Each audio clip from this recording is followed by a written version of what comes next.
While indulging in the habit that is video games, required upgrades can be a bit of a hassle. Sometimes the game will require an upgraded version of a controller, new types of controllers, new types of consoles, and most likely peripherals that replace controllers, which make the game technically more expensive than its competition at the risk that the game itself isn't worth it, since it might also be a tech demo on top of its other issues in trying to be revolutionary. However, sometimes it works wonderfully and can inspire the next generation of video games to adopt and improve the technology. What I'm grasping at here indirectly is that back in the day, Rare was going so far in pushing the envelope for their jump into 3D gaming that their game required the use of the expansion pack for the N64, which was a peripheral designed to double the amount of the console's RAM to the point that they smartly bundled the game at launch with the device. Although I'm not sure if they increased the price to support it, but we'll get into whether or not that was a good idea later. So today we get to talk about Donkey Kong 64.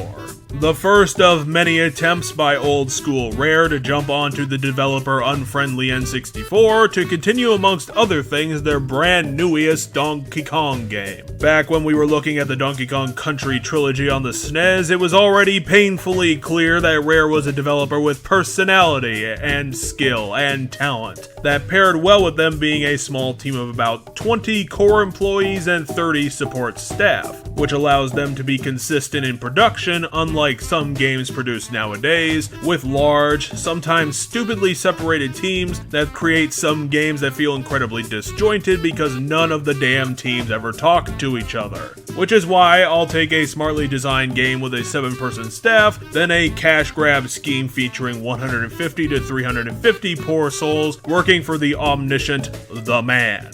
DK64 shows this off immediately, since after you switch on the game and persuade the cartridge to work with a skilled plastic blowjob, you get to hear the famous DK rap, one of those famous moments of video game media that encapsulates what it was like to be in the 90s.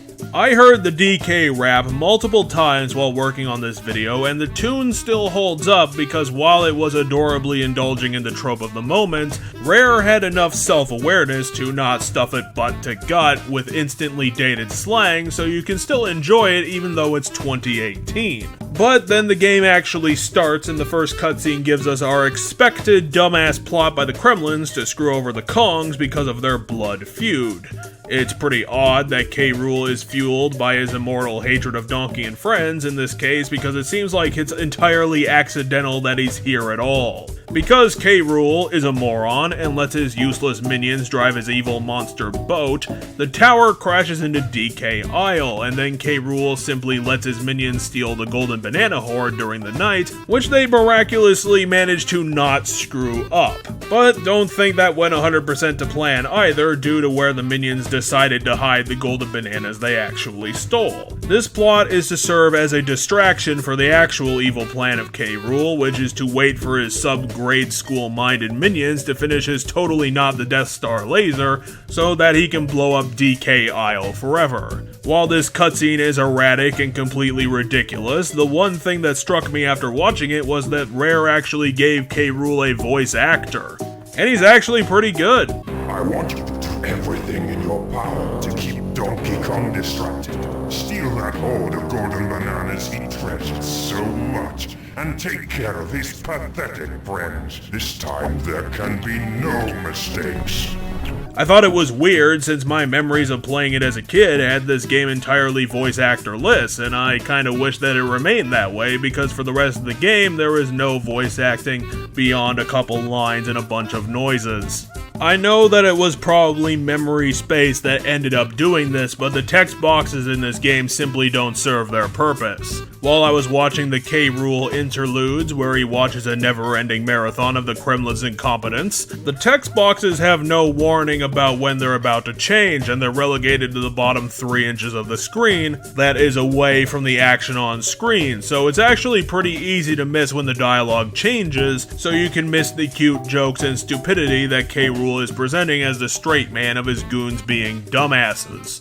But once you get past the tutorial and finally get into the meat of things, we can finally see the landscape roll away and present us with the awe and wonder of the world of Donkey Kong 64. DK64 comes to the table with 8 or 9 complete levels featuring their own gimmicks, enemies, and challenges that are overall stark and unique to every other one. It's set up in almost exactly the same way as Super Mario 64 with the hub world and the progressively unlocking areas and bosses, except while Super Mario had 7 stars in each of its areas as standard, DK64 has 25 per, including the hub world, meaning that this game is densely packed with content. There is tons to do in this game, stuff to see, people to fight, and bosses to be punched in the nose. DK64 is fantastic at developing unique challenges and set pieces, and throwing them all over the place for you to find. I would say that Donkey Kong 64 rewards exploration, which it sort of does, but the problem with saying that is that this game is on the N64, so the levels are naturally cut down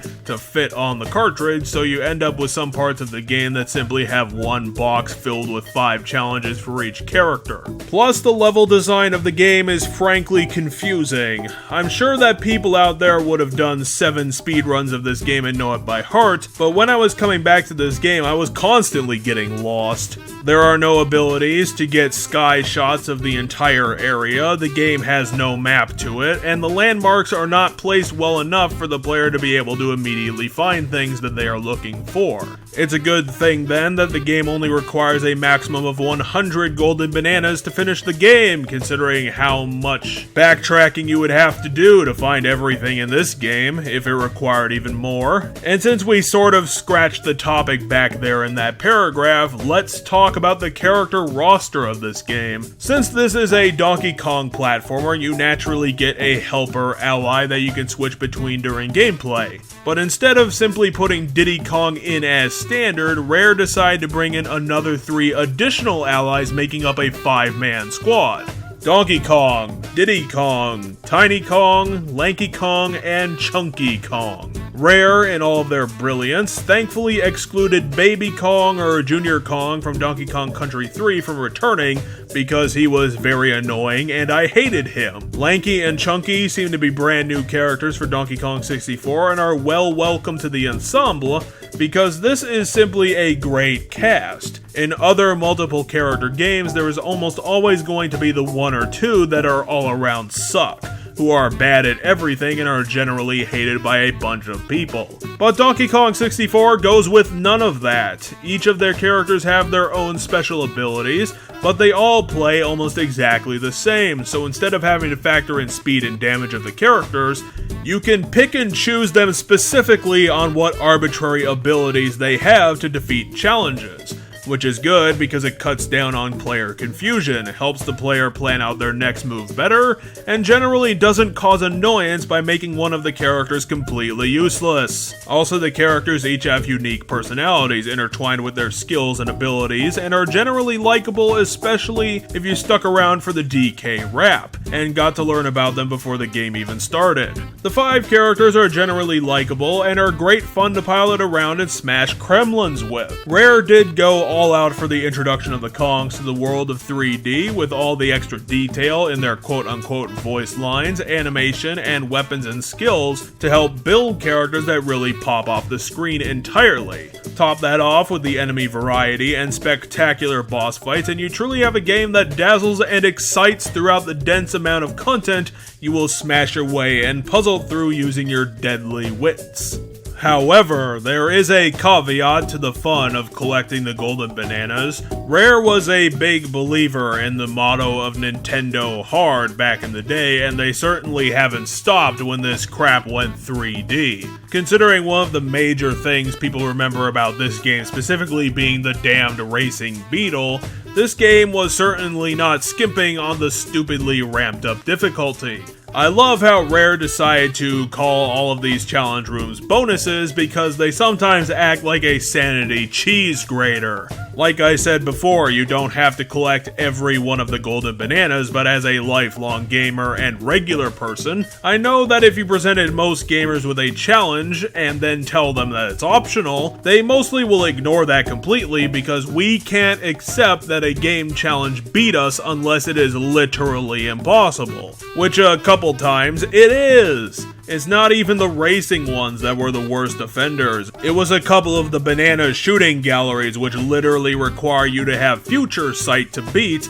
and the Beaver Bother minigame, since Rare designed the hole, needed to beat the challenge with an inconsistent invisible wall around it, so you just have to spam the attack button to make it work and you have no idea how the game works because the invisible wall just appears and disappears completely at random. It's not only that some of these moments are stupidly difficult for no better reason than Rare loves to crank that shit up, but it's also that a couple of these games are badly designed on top of everything else. Some of these mini games are stressful to the max, seriously. But otherwise, there are some puzzles in this game that I applaud for being clever and using their mechanics in new, twisted ways to get even more variety into this game and show off the veteran creativity of this once great studio.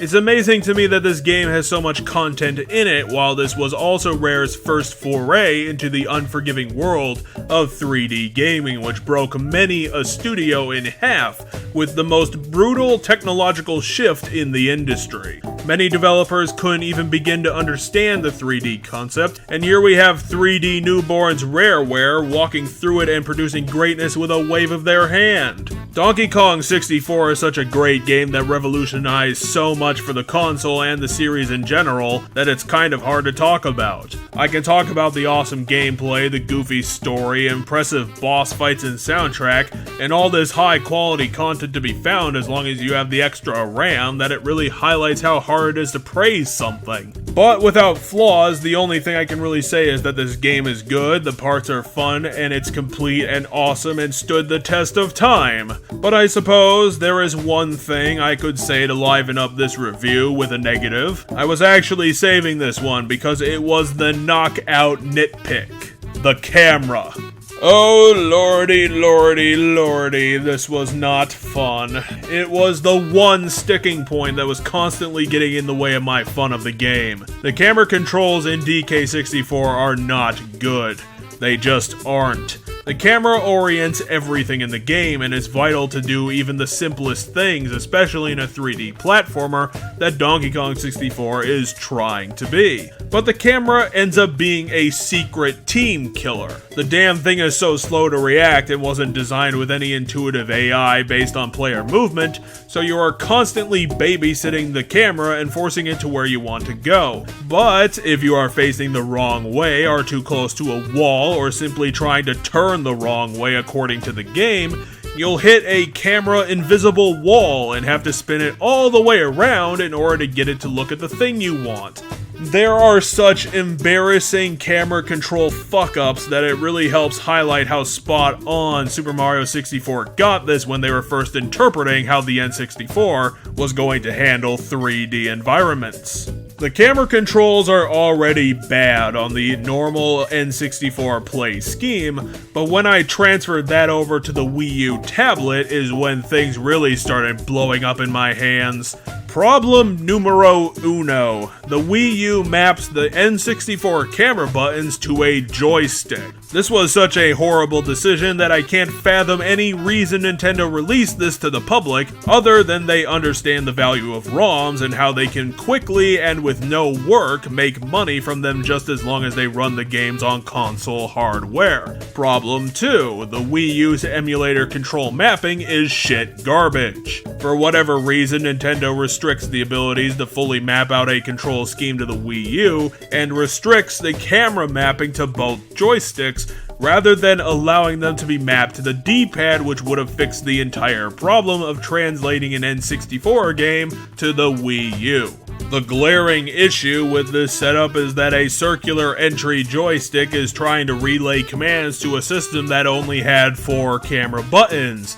and my Wii U's joystick isn't exactly one-to-one anymore, probably from all the dust, so here's what was happening constantly in the game. I would try to look right, and then I would suddenly end up in first person because the game fucked up my command, and then I would start zooming out from that, and then first person again before finally getting my right turn camera turn. It is so easy for the joystick to send out the wrong camera command, which can be really irritating if you have to do something like, I don't know, running away from combat, or avoiding instant death traps, or swinging on a vine, or existing in a 3D platformer game ever.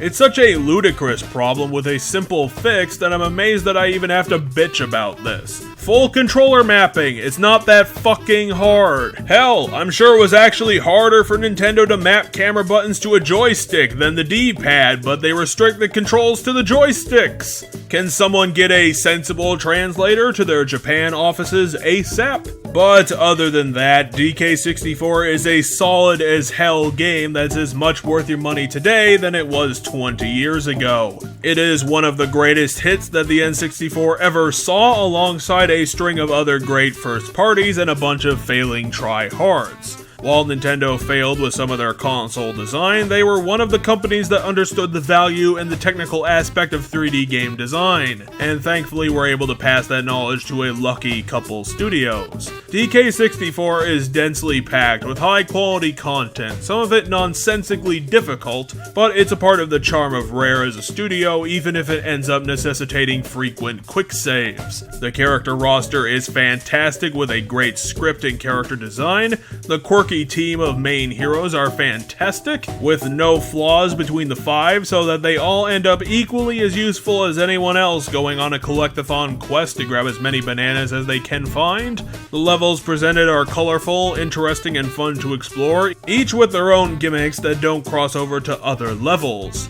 The plot is par for the course, goofy to the extreme about using a locked up giant to smash open new levels, get more bananas, get to the final boss. Oh, I do actually have another complaint about the game. I'll keep this short, mostly because it was from my first time playing DK64 as a kid that I fixed during this playthrough. My first time playing the game, I didn't actually complete it, and that was because I couldn't get the rare coin by playing Jetpack. My child hands couldn't figure it out, and my complaint is that why did Rare ever think it was a good idea to put this obstacle in the game at all? It's putting in an arbitrary stop sign to the end of the game to play an old arcade game? The game's already long enough, so why did you think stopping us right at the end of it to do something nonsensical and dumb was something that should have been left on the cutting room floor? The game obviously has its flaws, but like we talked about with Resident Evil, it builds the game's charm to balance out its peaks and troughs.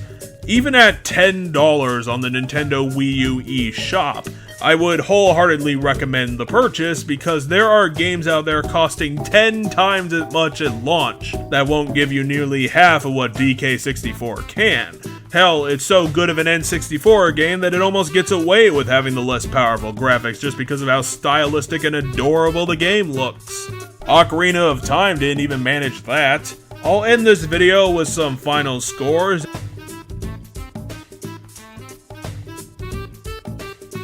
and a final victory for gamers because you guys stuck around this long.